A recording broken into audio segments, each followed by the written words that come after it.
should we start this live stream as every live streamer starts, where they're just like, is this thing working? Are we live? It's going right now. Perfect. So yeah, Ethan. Yes, we're live, man. We are. We just finished up the women's mass start from Ruhpolding. Super exciting race. And if you're tuning into our podcast, sorry, we're going to spoil it. Really good finish there for Julia Simon and Lisa Vitozzi and Naya Chevalier-Boucher. Who did you have on that last lap? Because they literally, all three of them left the race at the exact same time. It was hard not to put your money on Simone. Yeah. I think it's kind of what we were talking about. We were watching on kind of what happened. I mean, they had, I don't know, Simone has the yellow bib on, so it's kind of like you got to put your money on her. Obviously, Vitozzi had a really good weekend there with winning the individual earlier in the week. But no, that was a super exciting race. I'll say it till I die. Biathlon mass start is the greatest event in sports. Yeah. So, and that just proved right there. And we saw a really good one in the the men's race as well. Yeah. So awesome.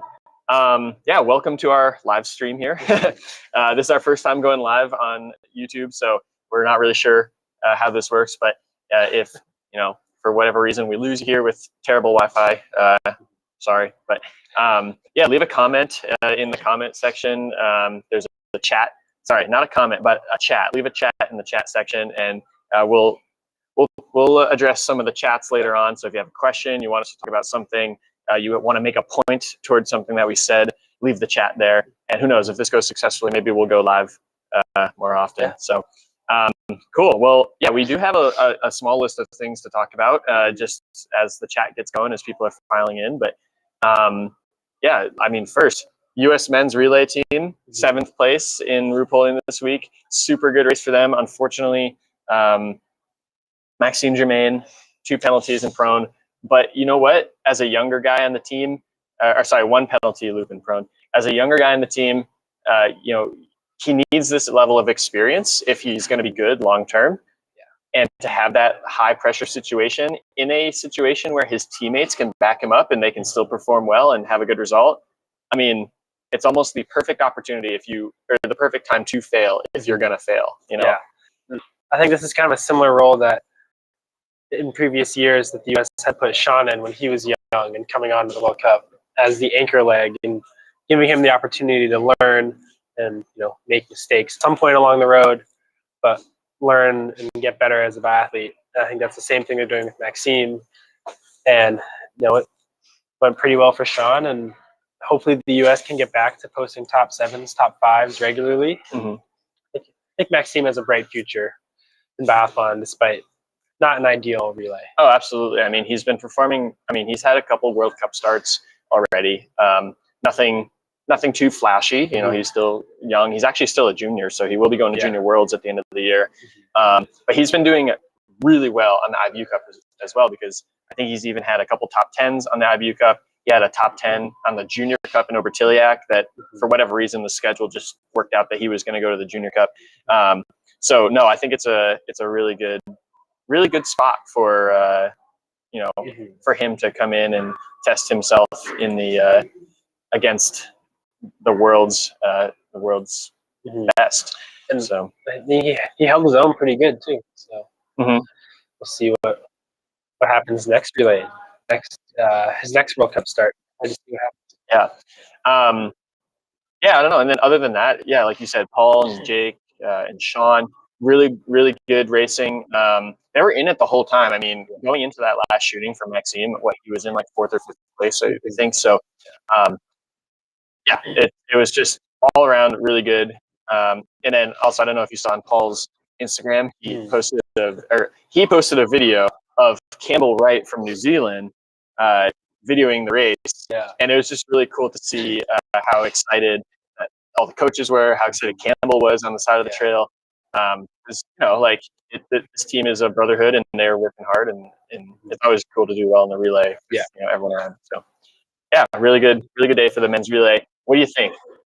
Let's say Maxime learns from this and he shakes it off. Next time he's able to get in there and not have a penalty loop, because he also, I mean, we're not even acknowledging he shot clean. 0-0, no spares in standings. So he was able to immediately bounce right back from that and have a good time finish out the race strong. So in terms of mentality, that's exactly what you want to see in an athlete. But so what do you think? Let's say he can shake that one penalty off, assuming all the other teams are putting their best team forward for World Championships. What do you think? Are we looking at a flower ceremony at World Championships even? Maybe. I don't think the U.S. is able to make podium just with power of Norway, France, Sweden, Germany. But I think 5th and 6th is definitely possible. I think definitely what they'll be reaching for at World Champs in a few weeks. Yeah, absolutely. I totally agree. Because who did they beat? Who were they in front of? Looks like they got in front of Finland, Slovenia, Poland, Austria. So Austria, obviously, that's going to be a strong one. The Czech team as well. They came in 15th. So the Czechs and the Austrians, even the Swiss, they beat a couple strong teams. Slovenia, even I think, could be up there. So like, there's a couple strong teams behind them that maybe didn't have their best day. So I mean, it's World Championships. You gotta perform your best, when it counts. So, yeah, I don't know. It's. I think if they can produce the same result that they just did, on the right day, and then get rid of that one penalty loop, could be the U.S.'s day. It could be, and I think it seems like they're kind of skiing faster as the season goes on, and having a little bit of time at altitude and Antolz before coming back down to World Champs and Overhoff. I think could be really good for them too. Really excited to see what they can do at World Champs. Yeah. All right, let's actually move on to the women's relay. Norway comes out of nowhere. I say comes out of nowhere. I mean, it's freaking Norway. Like, you have to put your money on them to do kind of well, right? But no, Norway was performing well, led by Ingrid Landmark Tandervold. Performing well. I think they did have a few podiums earlier in the year in relay events, but then suddenly Marta Olsby-Roysland comes back, and they're winning the show. And granted, I don't think Julia Simone was racing for France, and France, I think, just in general, had a pretty terrible race. Yeah. But they beat a strong Italian team. They beat a strong Swedish team who didn't have Elvira Oiberg, but even still, they were on the penalty loop early on in the race, so they were kind of out of it. But yeah, that's like. It seems like Marta Olsby-Roysland was the little kick in the butt they needed to get over that hump in order to win the race. And one thing looking at the results too is Norway only had 6 spare rounds, and they all came from one person. So 3 of their 4 athletes shot clean, which obviously really helped a lot. And it was interesting to see that they did not put Roysland on the last leg or the first leg. She was kind of the third leg to be able to bridge the gap to give Tandervold the opportunity to ultimately win the race. I thought that was kind of an interesting move for the Norwegians. Yeah, I guess looking at it now, I didn't realize that. Yeah, Knoten, Roysland, and Tandervold all shot clean, no spare rounds. And I mean, it doesn't matter what team you are, if you're Norway, Germany, Italy, Switzerland, like if you do that, if you can do that, and not only avoid the penalty loop so much that you're not even using spare rounds, no matter what team you are, you're going to do well. So I don't know. Okay, same question now. Let's go back. France has their best team on the line. Sweden has their best team on the line. Italy keeps performing the way they're doing. Even Germany, a really strong women's team, and Switzerland as well. I mean, there's a couple of really strong female teams on the female circuit right now. Does Norway win at World Championships? I mean, that's a good question. It's hard to get much better than that. That's only 6 spare rounds. Yeah. I think it's going to be hard to beat the Germans at home. I think they're going to be pretty psyched up for that. I don't think they're going to win at World Champs just because, like you said, Elvira Oiberg wasn't racing. Simone wasn't racing for France. And both France and Sweden were on the penalty loop. Usually doesn't happen. Well, it happens more often than for Norway, but usually doesn't happen for them. And I think that was kind of the big difference maker. And kind of they shot themselves in the foot with those penalty loops. But I don't think that Norway will win at World Champs. Yeah, I think it's hard pressed. I will say that Germany, though, I mean, I think Voigt is a shoe-in for good shooting, and you need that in a relay because that's the other thing too about relays that some people don't appreciate is that not only are you doing penalty loops if you miss, but also you having to load those 3 spare rounds. On average, in relays, people are shooting closer to seconds per shooting, or if you have to use all 3 spare rounds, 45 seconds shooting, and you have a 25-second penalty loop on top of that if you miss. So the penalty for bad shooting in a relay is extra bad. And like, I think that Germany has a few weak legs, and I say that cautiously because Anna Vidal and Sophia Schneider, they're both young, relatively inexperienced on the World Cup, and they've proven that they can have good results. They've both had really strong individual performances in the World Cup. And even Sophia Schneider, she was skiing crazy fast to start the season. So she kind of cooled off a little bit. Anna Vidal's been very consistent. But for whatever reason, in the relays, Sophia has not been able to put it together. And like both she and Anna had 4 spare rounds in the relay in RuPaul in this week. So I don't know. It's going to be interesting to see if they can shoot a little bit better, and then Voigt and Herman can continue their good shooting, and then Herman with being a strong skier on the last leg. I think they have all the pieces that it requires to win.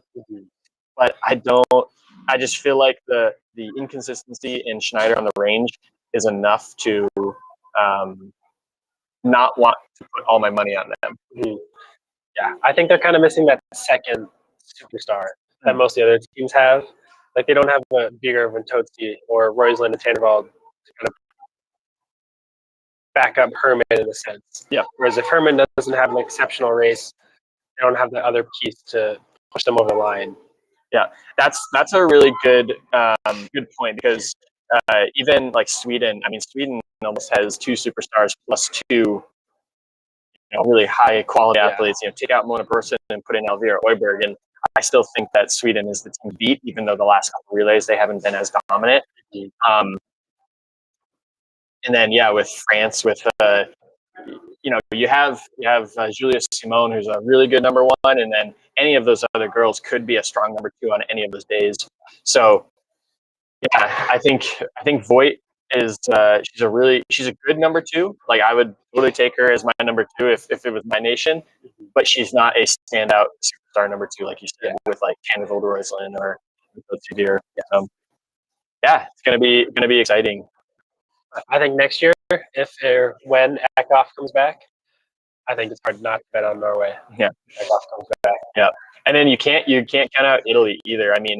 Doro seems to be beating Father Time, and every year, I really thought she was going to retire after the Olympics this year because she's starting to get a little bit older. There's a new crew of young athletes coming in, but she continues to prove me wrong and continues to perform really well.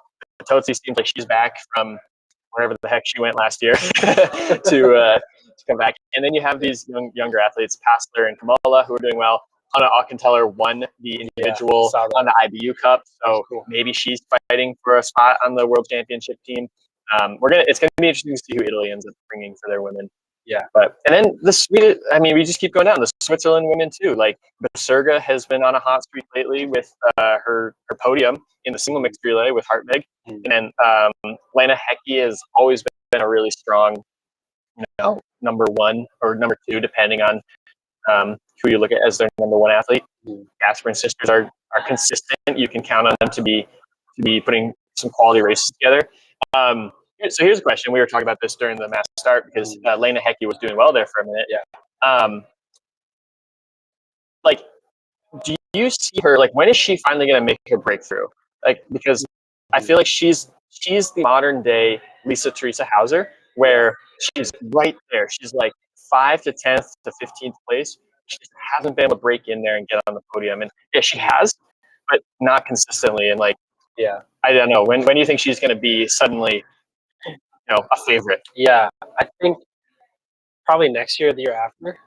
I think if she continues to keep shooting well, and if you keep shooting well, eventually it's going to happen. Kind of like what happened for Lisa Teresa Hauser. But her best races right now are 1/3, 4th, 5th, 6th. Yeah. So she can easily, not easily, but she can definitely make the top 10 in any race. Mhm. But that the podium is kind of what she's reaching for. And I think if she keeps getting a little faster skiing, keeps shooting well, then eventually it's just going to happen. Yeah, and actually, it's kind of crazy. Her shooting percentage is below standard, shooting 79%, so just under 80%, and it's her standing that's really killing her. So 74% in the stand. That's, I mean, we say it like the old saying in biathlon is, if you're gonna miss early, because you can come back from a penalty loop or two in like your first prone shooting, but if you're going into the last standing fighting for the lead and you have two misses, you're done. You don't have enough time to make that comeback. So. Yeah, it's hopefully we can see her on the podium relatively soon. So just a reminder, leave a question in the chat or a comment in the chat if you want to. And then once we're done talking about some of the other stuff that we have on our plate, we'll answer some questions. Let's see what we're going to talk about next. I mean, how about that men's mass start? Yeah, Like, Johannes Tingesbo, I mean, you can't say enough about how strong he is right now. Like he goes out incredibly hard, pushes the pace. The only person who really could stay with him was Christiansen.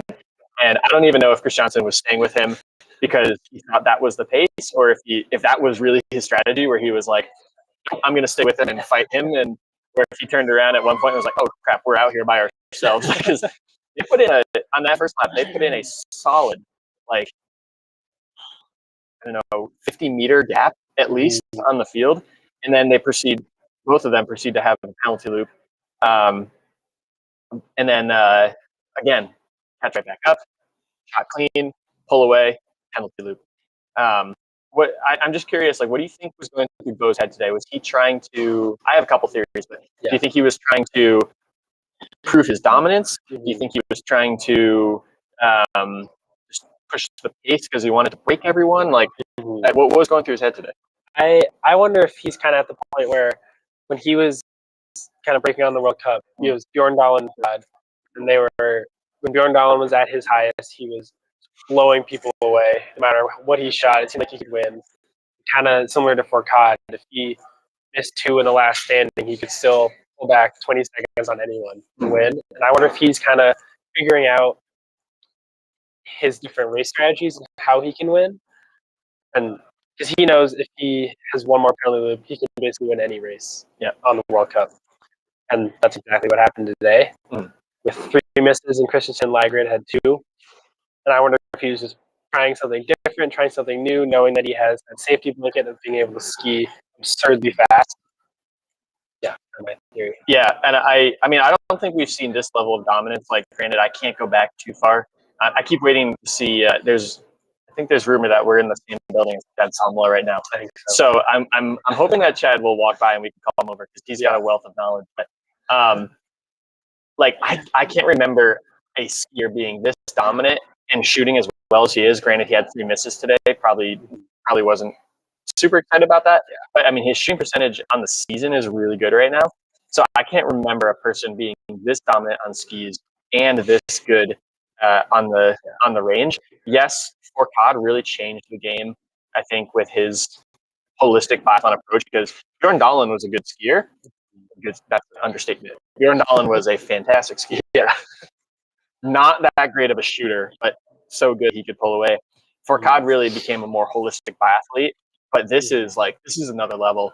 I think the Johannes Tingesbo that we are seeing right now, compared to Martin Fourcade in his prime, Bo is better. That's just my opinion. I think so too. That's just my opinion. So I don't know. What do you guys think? Leave a chat. But yeah, I don't know. It's I think I totally agree. I think he's trying to figure out what is the best approach for him. If he knows that he has this insane ski speed, and the other thing too is like, yeah, ski speed is a metric that we can look at and be like, yes, he's faster than everyone else. Something we can't measure is pain tolerance. Yeah. Maybe he was trying to see, or he has this innate like ability to just fight through the pain, kind of like Jesse Diggins. This is his competitive advantage. He just wanted to prove to everyone, or maybe flesh it out and see who else in that field has that tolerance to pain, and he's going to figure that out by just hammering and making everyone else suffer. And maybe Christiansen maybe he learned something about himself today where he felt, oh, I'm just the guy that rides the, pack, shoots well, moves our way to the front. Yeah. Maybe Christensen learned today that he also has that pain tolerance.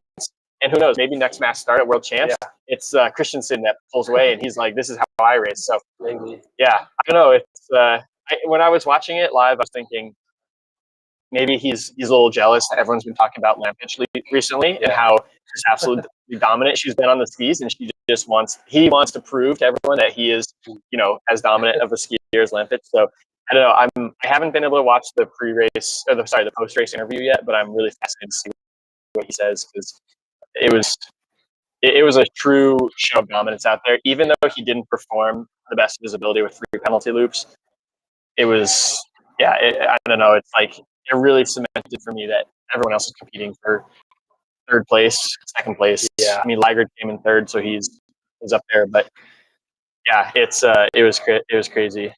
Yeah, it's just kind of funny watching the men's biathlon races at this point, because it's exciting until Jonas Bo goes. Watching everyone competing for second or third, depending on how Ligrid does on any given day. But you're right when you're talking about the comparison to Martin Fourcade. This does feel different, and it does feel like it's a little bit more that we're waiting for in terms of wins and success. I think Jonas Bo is more all-around biathlete, and he can kind of ski himself out of some bigger holes that Fourcade might not have been able to. Right. Whereas Fourcade's dominance over like 7 years, winning the overall in a row. Yeah. I don't know if Jonas Bo can replicate that, especially with the past 2 years where he wasn't quite on it. Yeah. I don't know. When Fourcade was at his prime, it seemed like he was winning every single race.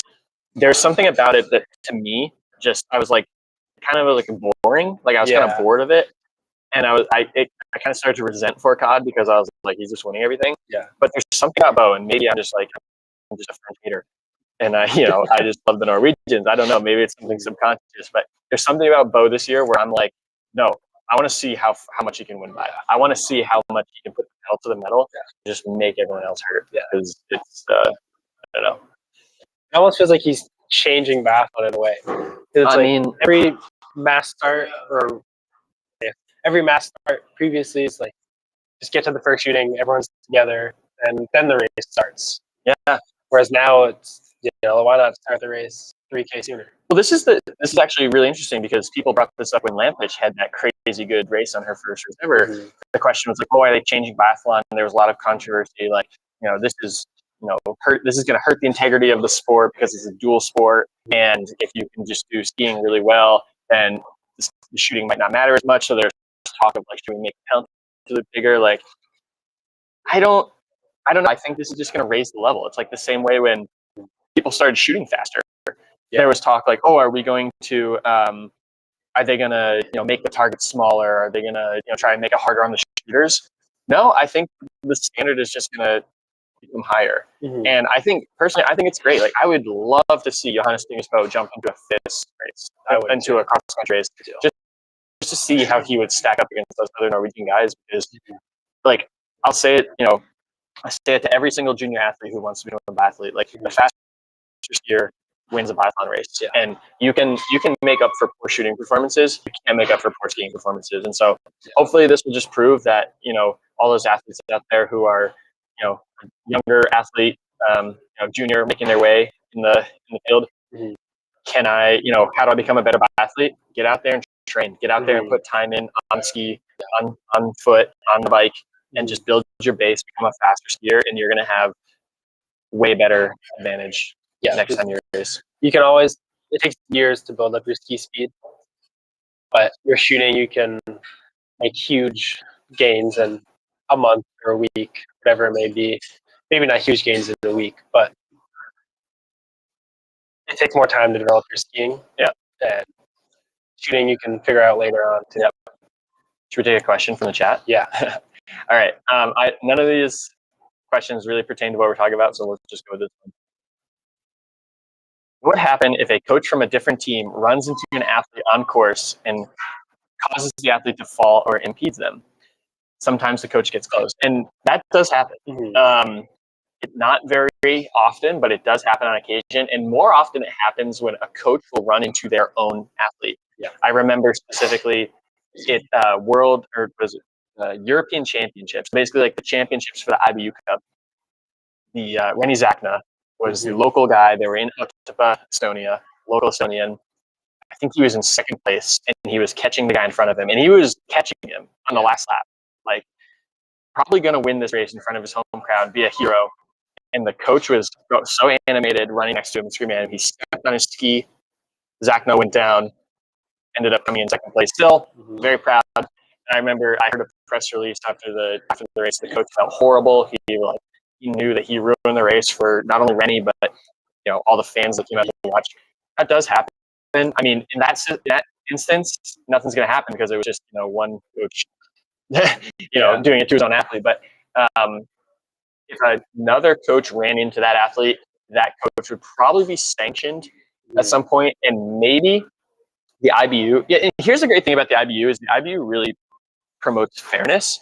So if they fell, and like we saw Lisa Teresa Hauser fall today during the mass start, they would probably go back and watch the film, figure out how much time that athlete lost, maybe tack on a few extra seconds for lost momentum or something like that, and then just give them that as a time credit.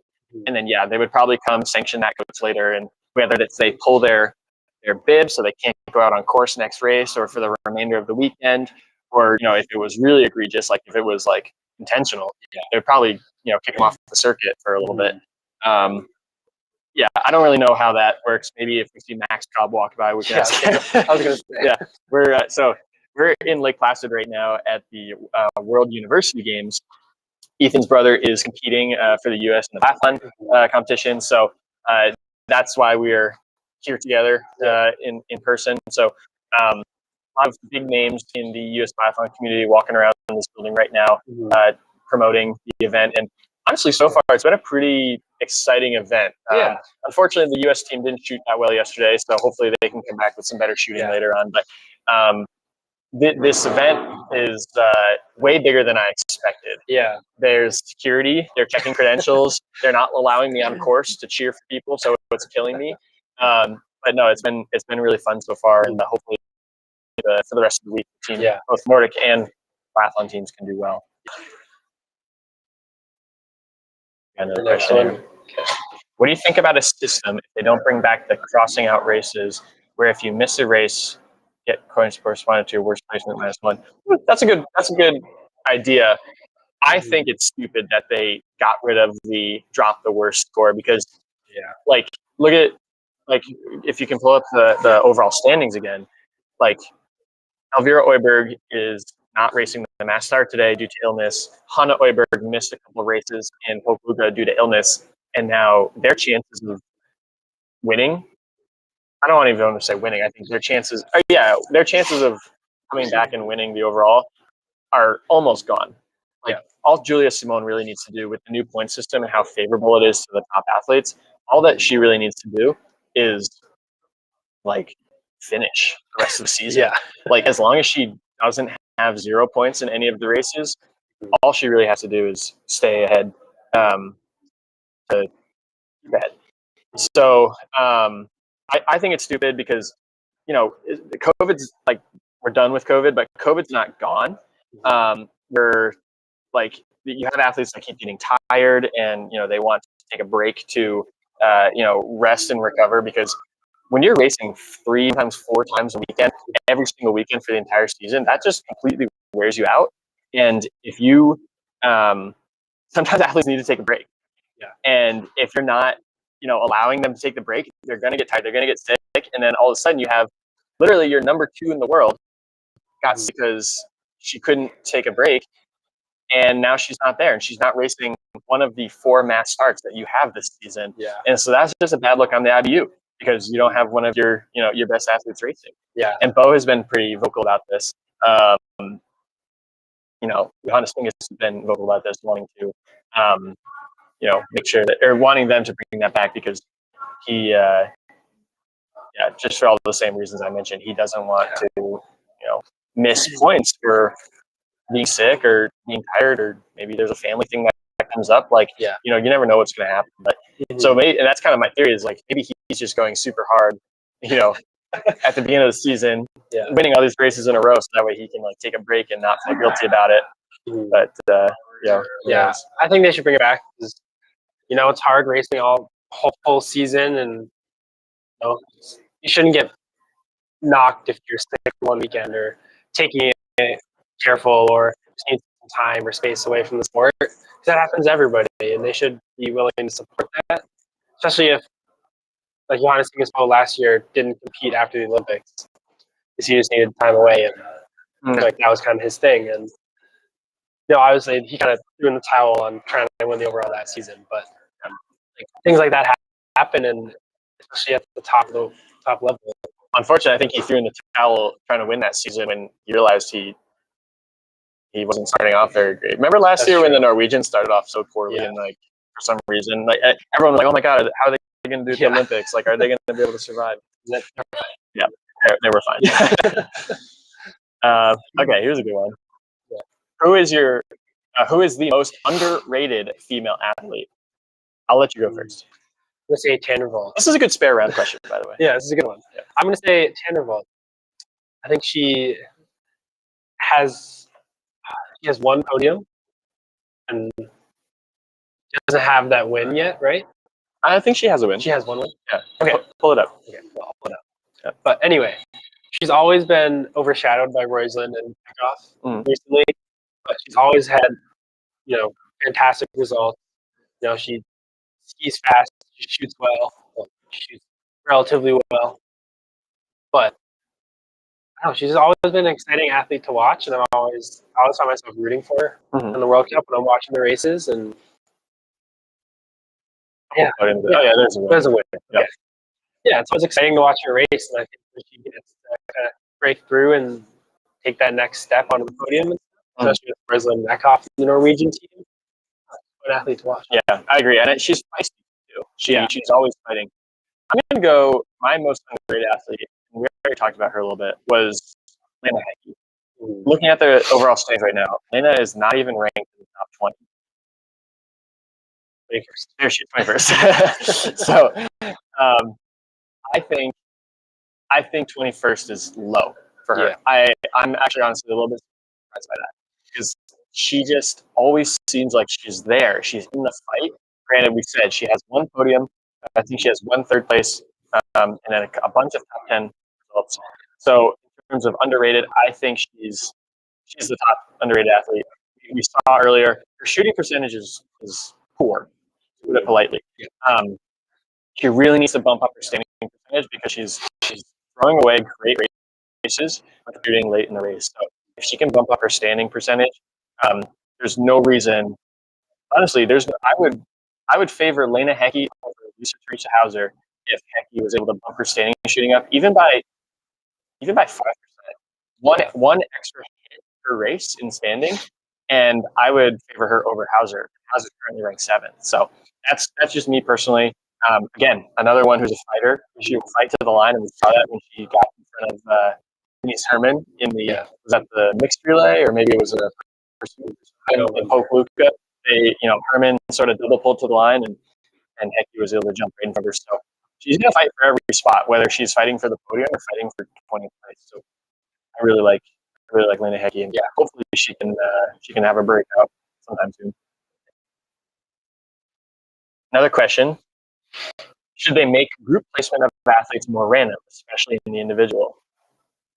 Good question. It's a good question. Yeah. For those of you who don't know, basically how it happens is there's groups within the start list. And it's funny because I get this question all the time where they're like, why does it always seem like some of our favorite athletes are starting top each other? Or like, why does certain athletes always get bib one? Basically, what they do is each team gets a start seed.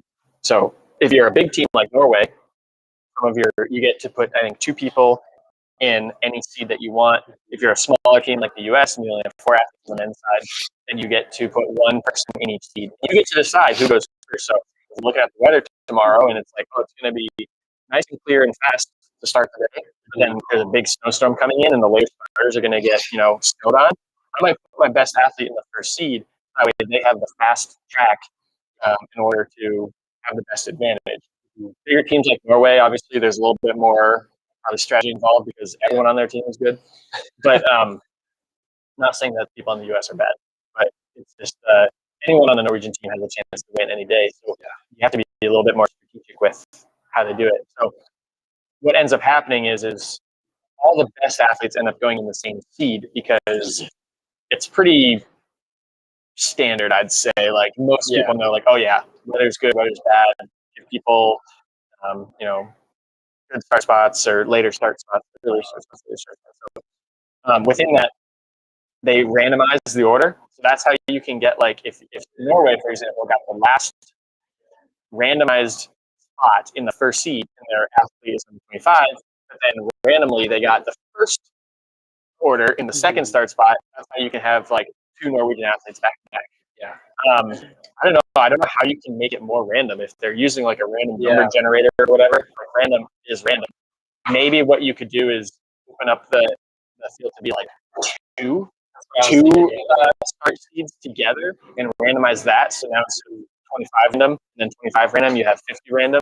Yeah. But no, I think for the most part, it truly is random. With like what I said, there's the seeding. One thing that might be interesting too is what the cross country World Cup does. Where they kind of the first 15 or so people are those that are not ranked at the top, and then the next chunk is split up with one of the top, say like top 30 athletes, and then someone that's towards the bottom, and then top 30, then someone else towards the bottom, just to kind of have them all be together, but not like falling on top of each other for them as a bad race. That could be interesting, but it is cool to have the groups. I like it. Like you were saying, maybe go to 2 groups instead of 4. Yeah, that would kind of make it open it up a little bit more for more variability. I will say sometimes it is annoying when like all the best athletes are like bid 1 through 20. Yeah, and then after they finish, it's like we're watching some random person finish in like 30th place because that's the most exciting thing happening right now. So that is a little annoying. And I do like how sometimes for the Nordic events, they literally just take the standings and put them in reverse order, and then they have all the best athletes go out last. So it really is truly exciting to see if like some of the earlier athletes can hold on, or if some of the better athletes based on points and pull through. So I think it would be cool if they did do that for one race, like a race where there is like really good conditions, no weather expected, and it just said we're taking the start list, or we're taking the standings and we're flipping them backwards and we're just saying ready to go. Yeah, and then do like a sprint or something like that. People would watch to see Johannes Bo or Julia Simone and Elvira Orberg at the end. Yep. Good question. All right, we'll take 2 more questions and we're gonna go because I think people are starting to come back inside and it's starting to get a little noisy. So we got a question here. Which biathlete which U.S. biathlete has the most potential? I mean, that's really tough to say. I mean, the team is relatively young. I mean, Maxime Germain is still a junior, like you said earlier, and he got some really good experience in the relay this year, this week. I mean, it's hard to say potential. I mean, just based on that, I'm going to go with Maxime because he's the youngest, and he's performing just as well as his teammates. And so, I don't know how to define potential, but I guess I'll just go with Maxime. Probably the most glaring, obvious choice. Oh, wait. There's that one guy, Nate Livingood.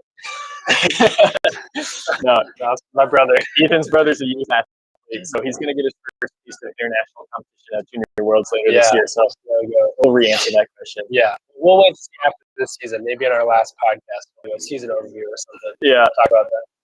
Okay, last question, and then we got to wrap up here. Are there stats on how far off center shots are? I feel like Johannes and Elvira have been a bit lucky in the range this season. It would be interesting to get that on that. That would be fascinating. That would be really cool. I don't know, maybe I'll have to go back and check. So go follow me on Twitter, and I'll maybe tweet about it if I can find something. Yeah. But the targets these days are so accurate in terms of time, and well, it's really mostly just time because they can tell you the time between each shot.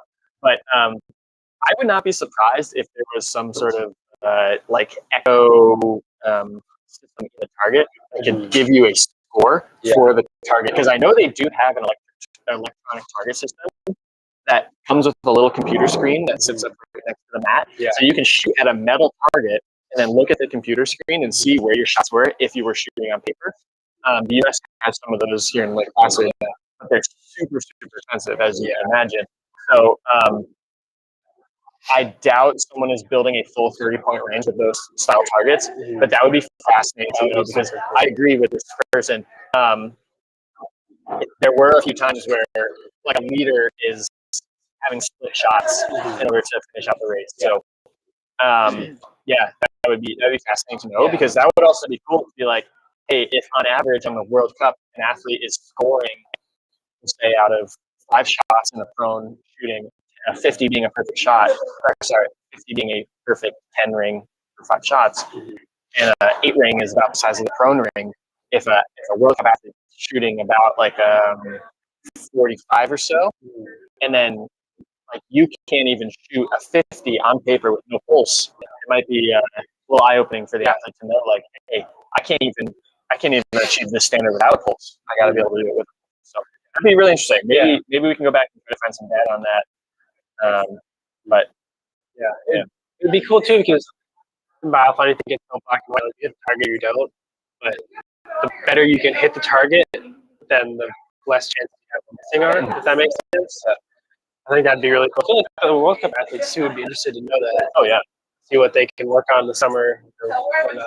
Yeah, and one final thing I'll say about that is back in the day, back when they had the Olympics here in Lake Placid, the individual race was scored on a paper target. So you did not know how you were doing during the race because they had to score the targets after the race. Yeah. And also they had a hit, obviously if you're in the black. They had a 1-minute penalty, and then they also had a 2-minute penalty if your shot was way out. Yeah. So that would be cool if maybe on the World Cup they gave you like a 75-meter penalty loop, and they're like, hey, that was a split shot. You got to do the 75-meter penalty loop. But, that was a good clean hit. You can just leave. I think we might have seen a few too with penalties. Yeah. Okay, well, Ethan, that was our first live podcast. I think it went really well. I just want to switch over to this graphic I made just to give a shout out to all my patrons on Patreon. I don't want to leave this up too long because I don't want the IBU to come after me for stealing their design or anything like that. I'll let you know if Max Cobb comes up. Yeah. Let me know. But yeah, live podcast. I think it went pretty well. We had a little bit of engagement from the listeners, so maybe we'll do this again and we'll get some more engagement. Yeah. But if you haven't done so already, hit that subscribe button. You can find this podcast on all the platforms you get your podcast, whether it's Spotify, Apple, Google, any other podcast platform. And we'll be back next week. And we got on hopes next week, and then the lead up to World Championships. There may or may not be a special podcast coming out for World Championships or the lead up to World Championships. So keep an eye out for that. But until next time, see you.